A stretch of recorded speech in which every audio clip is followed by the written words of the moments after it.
Hello mga kamasla! For today's video, mag-voice over tayo at pag-usapan natin ngayon ang pagpalit na naman ng oras namin dito sa New Zealand. Today mga kamasla, officially nag-start ang daylight savings dito sa New Zealand. So, mas mahaba na ang araw sa umaga at mas kunti na ang oras sa gabi.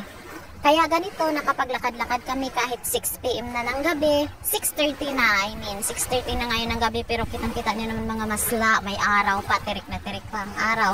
Kaya ganitong oras, ay ganitong panahon, maganda mag-running, maganda magtambay sa lake, mag-picnic. Ito yung mga panahon na ganun ang pinagkakabalahan ng mga tao dito, tambayers, kasi hanggang alas 10, may liwanag pa, hindi pa siya magdidilim.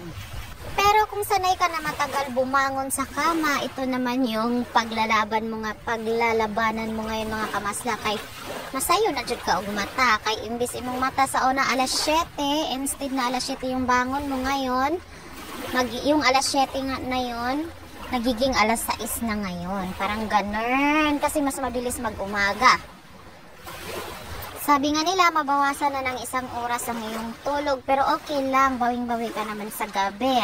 Ang tagal magdilim, so marami kang magawa. After work, hindi dilim agad ang makikita. Pwede ka pang makapaglaba, makapag-ayos, makapagtambay.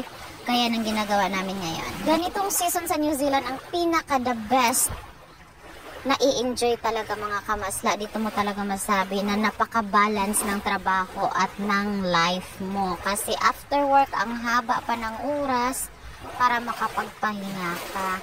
That's it. Thank you for watching mga kamasla. Please subscribe for the next video.